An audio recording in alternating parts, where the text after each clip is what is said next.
The movie begins in present-day Seattle, where an ordinary suburban kid named Cody Banks lives a perfectly normal life, or so it seems.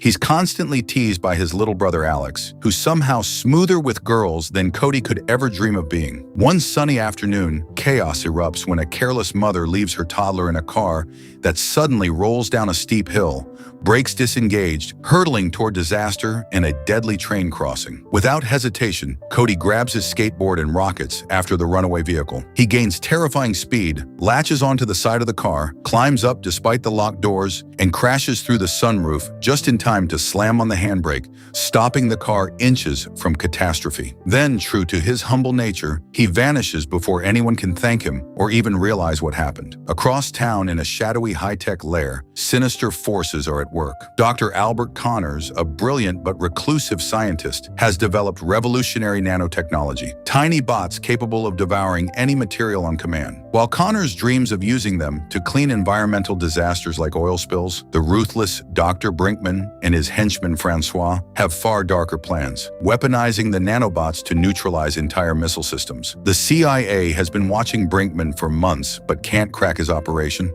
They know the key lies with Dr. Connors, and the only way in is through his teenage daughter, Natalie, who attends an elite private school. Enter the CIA's most unconventional program, training teenagers as secret agents under the cover of summer camp. And their star recruit? None other than Cody Banks. Cody is briefed on the mission: transfer to Natalie's school, befriend her, gain access to her father, and stop Brinkman before it's too late. He's equipped with cutting-edge gadgets, a sleek watch that does far more than tell time, a high-tech skateboard, and more. To make the transfer believable, his handler Veronica poses as a school dean and convinces Cody's impressed parents to let him go.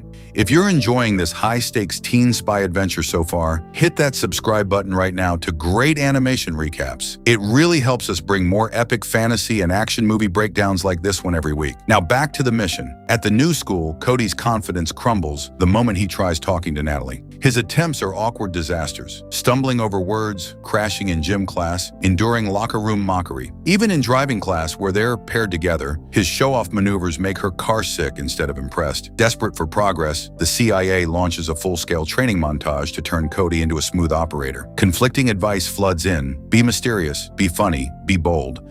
But it only leaves him more confused. Yet fate intervenes when Natalie nearly falls from a ladder hanging a banner. Cody's agent reflexes kick in, catching her perfectly and finally earning a real conversation. Veronica, disguised as the school nurse, pushes things further by ensuring Natalie invites Cody to her lavish birthday party.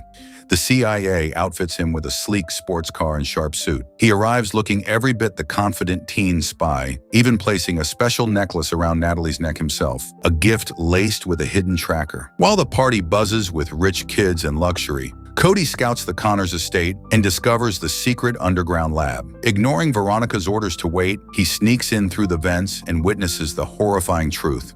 Brinkman forces a demonstration, unleashing the nanobots on a Russian missile guidance system that dissolves in seconds like melting ice. Heart-pounding, Cody transmits everything back to the team. When the villains leave, he lowers himself in, steals a frozen block of nanobots, but triggers an alarm. He barely escapes, only for the ice to melt in his pocket, the bots eating straight through his shoes in a frantic, painful scramble. Back at the party, bullies try to dunk him in the pool, but Cody unleashes his combat training in an epic beatdown that leaves the crowd stunned and Natalie proudly bragging about knowing him. The victory is short-lived. Francois recognizes the CIA-style moves, and Cody's cover is blown. The mission is over, or so the agency thinks. Dr. Connors, horrified by the weaponization, tries to back out, but Brinkman threatens Natalie's life, forcing him to comply. Later, Natalie unexpectedly shows up at Cody's house, sparking real chemistry over coffee at a nearby cafe. For the first time, Cody feels the crushing guilt of his lies, almost confessing everything, until Francois and his henchmen attack. A brutal fight erupts in the streets. Cody battles fiercely, even slapping a henchman with his own shoe, but Francois knocks him out cold. Natalie is kidnapped. When Cody wakes, the CIA pulls him off the case for good.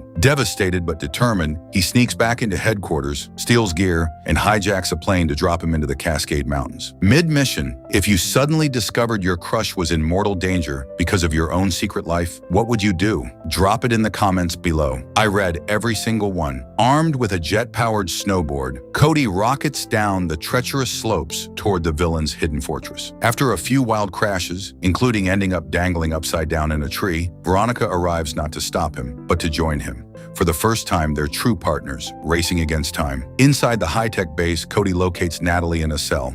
He finally reveals the truth. He's a CIA agent sent to protect her father and stop Brinkman. Hurt by the deception at first, Natalie forgives him when she sees his genuine remorse and bravery. But before they can escape, henchmen ambush them, capturing Natalie and Veronica while Cody slips away. From the rafters, Cody confronts Brinkman, demanding their release. When refused, he detonates charges that shake the entire facility. Chaos explodes. Natalie breaks free and, in a moment of fierce payback, shoves the deadly nanobot ice cube down Brinkman's throat. Francois frantically tries to deactivate the bots with a remote, but it's too late. The villain writhes as the microscopic swarm consumes him from the inside, his screams echoing through the collapsing halls. Explosions rip through the base, flames and debris flying everywhere as the good guys race for survival.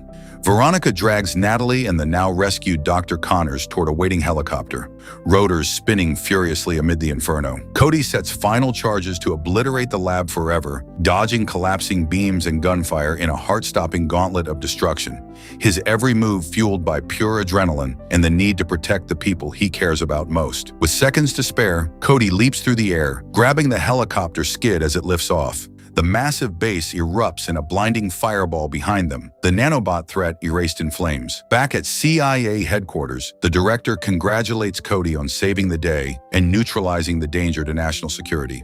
When asked what reward he wants, Cody has only one request. The movie closes on a sunlit highway where Natalie, now with her license, drives wildly with Cody beside her, swerving through traffic, laughing, finally free to be normal teenagers. They pull up to a serene beach, the ocean sparkling under the golden light, and share their first real kiss, a perfect, heartwarming end to an extraordinary secret mission. If you love this recap of the thrilling 2003 spy comedy Agent Cody Banks, smash that like button, subscribe to great animation recaps, and turn on the notification bell so you're the first to catch every epic breakdown we drop. Drop a comment with your favorite gadget or scene from the movie. We can't wait to hear from you. Thanks for watching.